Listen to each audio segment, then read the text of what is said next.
सुनिएगा ध्यान से, tools and techniques of financial statement analysis. अच्छे सुनिए, फाइनेंशियल स्टेटमेंट के टूल्स और टेक्निक्स के बारे में पढ़ना है। टूल्स का मतलब होता है कि फाइनेंशियल स्टेटमेंट को करने के कौन कौन से मेथड है, कौन कौन से तरीका है, उसको हम टूल्स कहते हैं। तो tools of financial statement, financial statement के 4 टूल्स है जो कि हमारे सिलेबस में भी है। पहला टूल्स है आपका कॉम्परेटिव स्टेटमेंट, दूसरा है कॉमन साइज, तीसरा है ट्रेंड एनालिसिस, चौथा है रेशियो एनालिसिस। पहले कॉम्परेटिव स्टेटमेंट का मतलब होता है कंपेयर करना। 2 डेटा को जब कंपेयर करेंगे उसको हम कहते हैं कॉम्परेटिव स्टेटमेंट। अब प्रश्न आता है कि हम कंपेयर क्यों करेंगे। देखिए, कॉम्परेटिव स्टेटमेंट में 2 चीज़ आपको सीखना होगा, एक है कॉम्परेटिव इनकम स्टेटमेंट और एक है comparative balance sheet. Comparative income statement, comparative balance sheet. Comparative income statement में कंपेयर करेंगे इनकम का। जैसे मान लीजिए किसी का सेल पिछला साल 10 लाख का हुआ है और इस साल उसका सेल हो गया 15 लाख, माने कितना ज़्यादा हुआ, 5 लाख। तो ये अच्छा पोजीशन है। किसी का मान लीजिए पिछला साल प्रॉफिट था 5 लाख, इस साल प्रॉफिट हो गया 12 लाख, तो ये कंपनी का क्या है, अच्छा पोजीशन है, क्योंकि 7 लाख रुपया प्रॉफिट ज़्यादा हुआ है। तो कॉम्परेटिव इनकम स्टेटमेंट से हम लोग कंपेयर करके देखते हैं कि इसका जो रिजल्ट है इनकम का पिछले साल की अपेक्षा इस साल बेटर है या नहीं। समझ रहे हैं? तभी तो उस कंपनी में पैसा लगाएंगे, उस कंपनी पे भरोसा करेंगे। तो कॉम्परेटिव स्टेटमेंट का लोग इस्तेमाल करते हैं इनकम को कंपेयर करने के लिए कि पिछला साल इसका डेटा क्या था, इस साल इसका डेटा क्या है। अगर बढ़ता हुआ ट्रेंड में है, पॉजिटिव ट्रेंड में है, तो ये कंपनी ट्रस्ट वाला है, इसमें पैसा लगा सकते हैं। समझ रहे हैं? इसीलिए कॉम्परेटिव स्टेटमेंट को बनाया जाता है। क्लियर है क्या?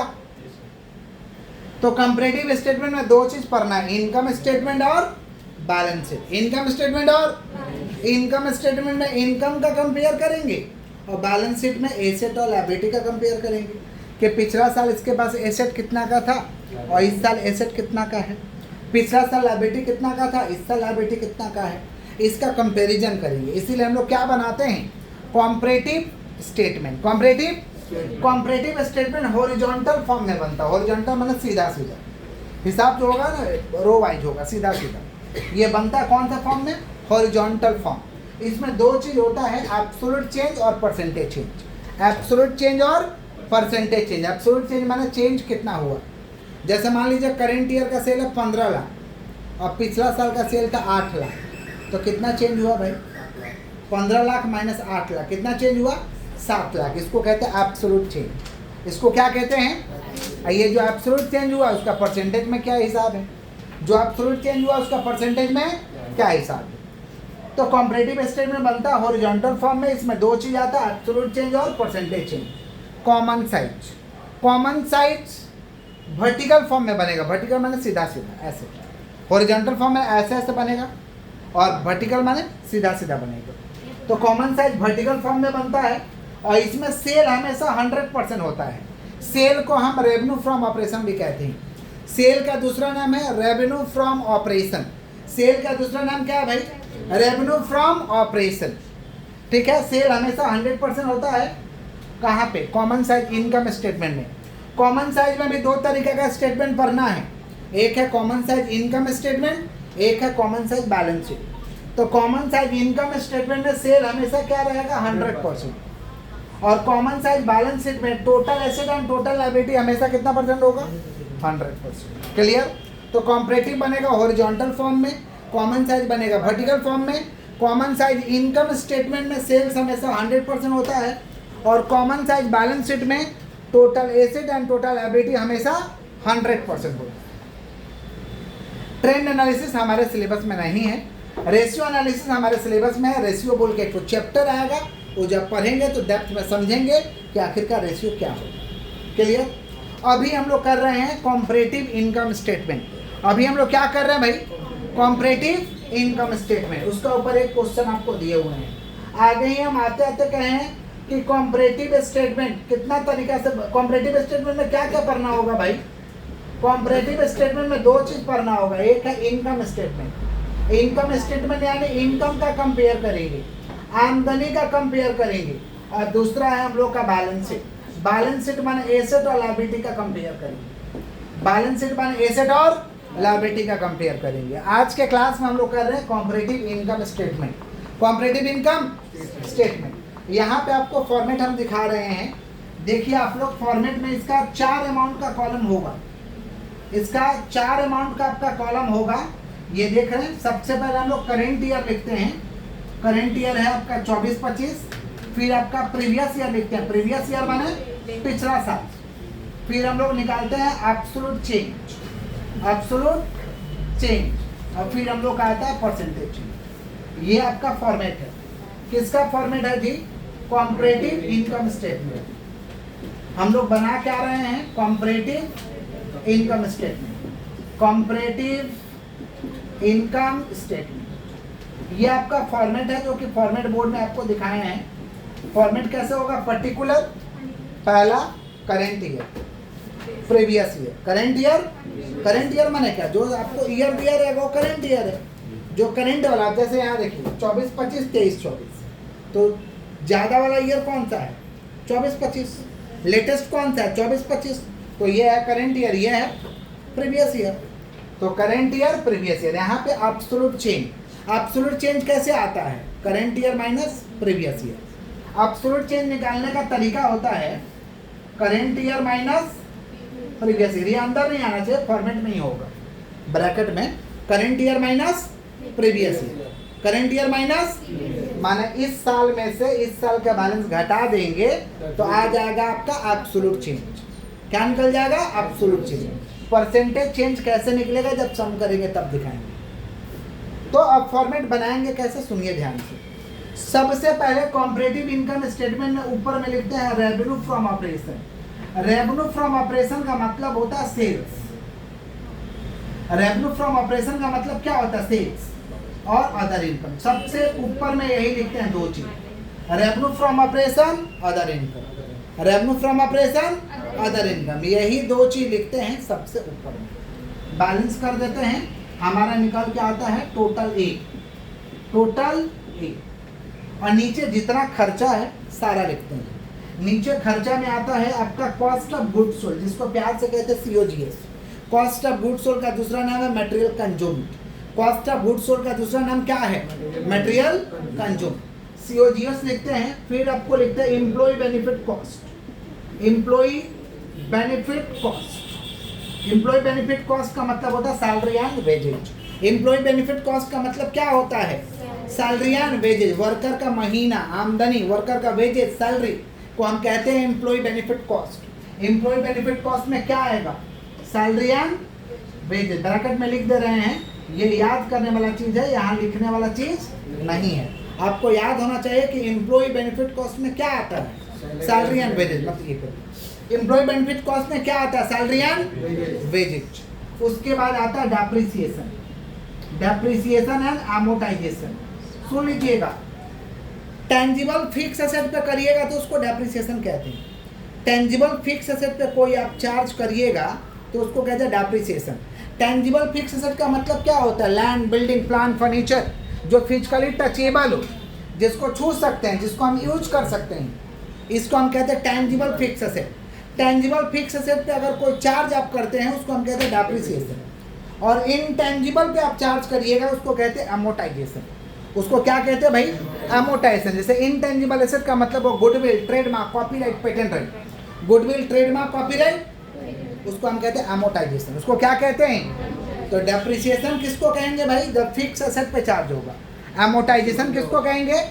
जब इनटेंजिबल फिक्स एसेट पे चार्ज होगा। तो कभी कभी डेप्रिसिएशन के बदले अमोर्टाइजेशन दिया रहेगा, तो यहाँ लिख देंगे अमोर्टाइजेशन, लेस होगा, बात खत्म। दूसरा नाम उसका है, डेप्रिसिएशन का दूसरा नाम क्या है? अमोर्टाइजेशन। समझ पा रहे हैं क्या बोल रहे हैं? आगे बढ़ते हैं। फाइनेंस कॉस्ट, फाइनेंस कॉस्ट का मतलब ब्याज, बाबा ब्याज, ब्याज, ब्याज हम लोग देते हैं ना, इंटरेस्ट। इंटरेस्ट को हम कहते हैं फाइनेंस कॉस्ट। इंटरेस्ट को क्या कहते हैं? Finance cost. इंटरेस्ट को क्या कहते हैं? मतलब याद रखना जरूरी है, किसको क्या कहते हैं? एम्प्लॉय बेनिफिट कॉस्ट किसको बोलेंगे? Salary and wages. Finance cost किसको कहते हैं? इंटरेस्ट को, ब्याज, जो ब्याज दे रहे हैं। और उसके बाद में आता है other cost. Other cost, other cost हालांकि सम में नहीं है, अदर कॉस्ट आता है। जोड़ देंगे तो ये आ जाएगा टोटल बी। ये आ जाएगा टोटल बी। अब टोटल ए में से टोटल बी को घटाएंगे तो आएगा profit before tax. Total A में से टोटल अगर बी को माइनस किया जाए तो आ जाएगा profit before tax. Total A में से टोटल बी को अगर माइनस करें तो क्या निकल के आएगा? Profit before tax. Profit before, तो ये आपका पूरा फॉर्मेट है, समझ रहे? हम चाहते हैं कि एक बार फॉर्मेट आप लोग नोट डाउन कर लीजिए, तो सम को हम दूसरा जगह बनाएंगे। फॉर्मेट एक बार लिखा हुआ होना चाहिए। सुनिए ध्यान से, रिपीट कर रहे फॉर्मेट को। फॉर्मेट कैसे बनेगा? पर्टिकुलर करेंट ईयर, बात नहीं, particular current year previous year, बगल में क्या भाई? एब्सोल्यूट चेंज, उसका बगल में परसेंटेज चेंज। सबसे पहले क्या लिखेंगे? Revenue from operation, revenue from other income, revenue from operation और जोड़ देंगे, आ जाएगा टोटल है। रेवेन्यू फ्रॉम ऑपरेशन का मतलब क्या होता है? रेवेन्यू फ्रॉम ऑपरेशन माने सेल्स, जोड़ेंगे टोटल खर्चा, cost of goods sold, employ benefit cost, depreciation, finance cost, other cost, जोड़ देंगे टोटल बी। टोटल ए में से टोटल बी घटा देंगे, आएगा profit before tax. Profit before, हम चाहते हैं जल्दी से इसको थोड़ा कॉपी कर लीजिए फॉर्मेट। और ऊपर वाला भी, ऊपर वाला भी कॉम्परेटिव आपका स्टेटमेंट जो है ना, कॉम्परेटिव स्टेटमेंट जो है वो दो तरीका का है, इनकम स्टेटमेंट और बैलेंस शीट। देखिए कैसे बनेगा नीचे वाला क्वेश्चन। फॉर्मेट रेडी कर लिए, क्या हो गया? 3 लाख वाला सर, 4 लाख लिखा हुआ 3 लाख। सुनिए, पहले फॉर्मेट रेडी कर लेते हैं। Particular current year previous year absolute change. Absolute change कैसे आएगा? Current year minus previous year, बगल में परसेंटेज है। रेवेन्यू फ्रॉम ऑपरेशन दिया, लिख दिया ऊपर में। अदर इनकम दिया, ऊपर में लिख दिया। ऊपर में दो ही चीज लिखेंगे, ऊपर में दो ही चीज लिखेंगे, revenue from operation, other income. Revenue from operation और हमेशा जोड़ देंगे टोटल है। बाकी जितना खर्चा रहेगा सब यहाँ बैठा देंगे और उसको क्या कर देंगे? Total B. ए में से बी माइनस करेंगे तो क्या आएगा? Profit before tax. खर्चा में याद कर लीजिए, cost of goods sold, employ benefit cost, depreciation, finance cost, other cost, यही आता है। Cost of goods sold, employ benefit cost, depreciation, finance cost, other cost, बस यही आता है। जोड़ लीजिए टोटल बी। अब दिया है क्या चीज? कॉस्ट ऑफ मटेरियल का लिख दिए, इसका दूसरा नाम है cost of goods sold. Cost of employ benefits cost दिया है, इसका दूसरा नाम है salary and wages, salary and finance cost दिया, लिख दिया। फाइनेंस कॉस्ट का दूसरा नाम क्या है? इंटरेस्ट। फाइनेंस कॉस्ट का दूसरा नाम इंटरेस्ट। डेप्रिसिएशन लिख दी, बस। और तो कुछ है नहीं। टैक्स रेट है तो टैक्स रेट तो नीचे आएगा। टोटल ए में से टोटल बी घटाएंगे, आएगा profit before tax. Profit before tax में से टैक्स लेस कर देंगे तो आ जाएगा profit after tax. Profit after, आइए जोड़ते हैं। इसको जोड़ के कितना हो रहा है? 14 4 18 लाख। और इसको जोड़ के कितना हो रहा है? 14 लाख। अब नीचे वाला जोड़ते हैं, देखते हैं कितना आ रहा। जोड़ रहे हैं क्या आप लोग? ये जोड़ के आ रहा है 5 लाख 30 और ये कितना आ रहा है? 4 लाख 30। अब टोटल ए में से टोटल बी को घटाएंगे तो क्या आएगा? Profit before tax. Profit before 18 lakh में से 5 लाख 30 हजार को घटाएंगे तो कितना आएगा? 18 लाख माइनस 5 लाख 30 हजार तो आएगा 12 लाख 70 हजार। और 14 लाख में से 4 लाख 30 को घटाइएगा तो 9 लाख 70 हजार। टैक्स निकाल देंगे, टैक्स कितना परसेंट है? 40%। तो 12 लाख 70 हजार का 40%, 12 लाख 70 हजार का 40%, 3 लाख 88 हजार आएगा, निकाल के देख लीजिए। और यहाँ पे 9 लाख 70 हजार, 9 लाख 70 हजार का 40%, सॉरी माफ करिएगा, 12 लाख 70 हजार का 40% ज़्यादा आएगा, 5 लाख 8 हजार। 12 लाख 70 हजार का 40% आएगा 5 लाख 8 हजार, और 9 लाख 70 हजार का 40% 3 लाख 88 हजार आएगा। लेस कर देंगे तो क्या आ जाएगा हम लोगों का? Profit after tax. इसका आ रहा 5 लाख 82,000 और इसका हम लोग का आ रहा 7 लाख 62,000। अब हम लोग को निकालना क्या चीज है? Absolute change. क्या निकालना है? हाथ को स्टॉप रखिए, एकदम हाथ को स्टॉप रखिए सभी लोग। तो कैसे निकलेगा? Current year minus previous year, घटाते चलना है। 14 लाख माइनस 11 लाख कितना आएगा? 3 lakh. 4 lakh minus 3 lakh 1 lakh. 18 lakh minus 14 lakh 4 lakh. 1.5 lakh minus 1 lakh 50,000। 2.5 lakh minus 2 lakh 50,000। 30,000 minus 50,000 कम है, कम है, माइनस 20,000 कम है तो माइनस में आ जाएगा। 30,000 माइनस 50,000 करोगे तो माइनस में आएगा ना, कम है तो 30,000। 1,00,000 माइनस 80,000 कितना बच रहा? 20,000। 5,30,000 माइनस 4,30,000 1,00,000। 12,70,000 माइनस 9,70,000 कितना हो रहा? 3,00,000। और 5,08,000 माइनस 3,88,000 कितना आएगा? 1,20,000। और 7,62,000 माइनस 5,82,000 आपका कितना आएगा? 1,80,000। ये निकला एब्सोल्यूट चेंज। क्या किए? करेंट ईयर में से प्रीवियस ईयर को घटाते गए, करेंट ईयर में से प्रीवियस ईयर को, लेकिन करेंट ईयर कम हो गया। करेंट ईयर अगर कम हो जाएगा तो साइन चेंज। जैसे देखिए यहाँ 30,000, यहाँ 50,000, सब में करंट ईयर ज़्यादा है, प्रीवियस ईयर कम है। लेकिन यहाँ पे करंट ईयर कम है, प्रीवियस ईयर, तो रिजल्ट क्या आ गया? माइनस। रिजल्ट क्या आ गया? तो इस बात को ध्यान में रखना होगा। क्लियर है? अब हम लोग को निकालना एब्सोल्यूट चेंज। क्या निकालना है? एब्सोल्यूट चेंज निकालने का फॉर्मूला होता है, फॉर्मूला आपको याद रखना है और फॉर्मूला के हिसाब से करना है। इसका निकालने का फॉर्मूला होता है एब्सोल्यूट बार बार कर दिएगा बाबा, माफ करिएगा। परसेंटेज चेंज निकालना है, माफ करिएगा। परसेंटेज चेंज का फॉर्मूला है, परसेंटेज चेंज का फॉर्मूला है absolute change, absolute change of each माने प्रत्येक का absolute change divide by balance of previous year of each, प्रत्येक का balance of previous year into 100। Percentage change निकालने का formula absolute change of each माने प्रत्येक का एब्सोल्यूट चेंज और divide by balance of previous year of each माने प्रत्येक का balance of previous year into 100। हाथ को स्टॉप करिएगा पहले। ये इसका एब्सोल्यूट चेंज पहला वाला का कितना है? 3,00,000। यहाँ बैठा दिया 3,00,000। अब बैलेंस ऑफ प्रीवियस ईयर कितना है इसका? देखो तो 11,00,000। तो 3,00,000 डिवाइड बाई 11,00,000 इनटू 100। माने जिसका एब्सोल्यूट चेंज ले रहे हो उसी का बैलेंस ऑफ प्रीवियस ईयर लेना है। जिसका एब्सोल्यूट चेंज ले रहे हो उसी का क्या लेना है? Balance of previous year. जैसे मान लीजिए इसका एब्सोल्यूट चेंज ले 3,00,000, तो इसका बैलेंस ऑफ प्रीवियस ईयर कितना है? 11,00,000। तो 3,00,000 divide by 11,00,000 into 100। 3,00,000 divide by 11,00,000 into, बताइए कितना निकल के आ रहा है? 27.27%। कैलकुलेटर एग्जाम में अलाउड है, जिनके एग्जाम में नहीं हो अपना समझे। आइए 3,00,000 इंटू 100 एग्जाम में अलाउ है भाई। होम सेंटर एग्जाम होगा तब स्कूल वाले जाने, बाहर एग्जाम है तो कैलकुलेटर अलाउड है। समझ रहे? अब कौन सी चिल्ला चिल्ला के नहीं बोलेगा कैलकुलेटर अलाउड। नोटिस दे दिया था पिछले बार। सुनिए 3,00,000, तो 3,00,000 into 100 divide by balance of previous year कितना है? 11,00,000।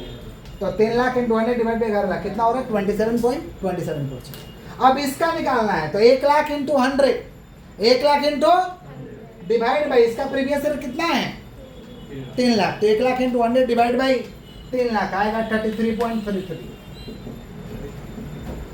और फिर इसका 4,00,000 into 100 divide by 14,00,000, 4,00,000 into 100 divide by 14,00,000 आएगा आपका 28.57। फिर देखिए 50,000 into 100 divide by 1,00,000, 50,000 into 100 divide by, माने सब में इंटू 100 करो, सबका प्रीवियस ईयर से डिवाइड करते चलो। सब में इंटू 100 करते चलना, सबका प्रीवियस ईयर से क्या करना है? डिवाइड आपको करते चलना है। 50,000 इंटू 100 डिवाइड बाई कितना हो रहा है? Previous year 1,00,000। कितना परसेंट आएगा भाई? 50%। यहाँ पे 50,000 इंटू 100 डिवाइड बाई 2,00,000 कितना परसेंट आएगा? 25%। और यहाँ 20,000 है, 20,000 into 100 divide by 50,000, 20,000 into 100 divide by 50,000 कितना आएगा? 40%। माइनस में है तो माइनस में लिख देंगे, ये माइनस में डेटा है ना तो माइनस में लिख देंगे परसेंट। यहाँ 20,000 है, 20,000 इंटू 100 डिवाइड बाई 80,000 कितना परसेंट आएगा? 25%। 1,00,000 इंटू 100 डिवाइड बाई 4,00,000 30,000 आपका आएगा 23.25%। यहाँ पे 3,00,000 इंटू 100 डिवाइड बाई 9,00,000 70,000 आएगा आपका 30.93%। यहाँ पे 1,20,000 डिवाइड बाई 3,00,000 88,000 इंटू 100 30.93% आ रहा है। इसका भी 30.93% आ रहा है। 1,80,000 इंटू 100 डिवाइडेड 5,82,000। माने सब में इंटू 100 करते चलना है, उसके प्रीवियस ईयर से डिवाइड मारते चलना है। समझ गया क्या बोले? क्लियर है? एक तो देंगे तो बना दीजिएगा आप लोग, कॉपी करिए पहले। बोलना हाँ सर, सर का बात यही समझ आता है।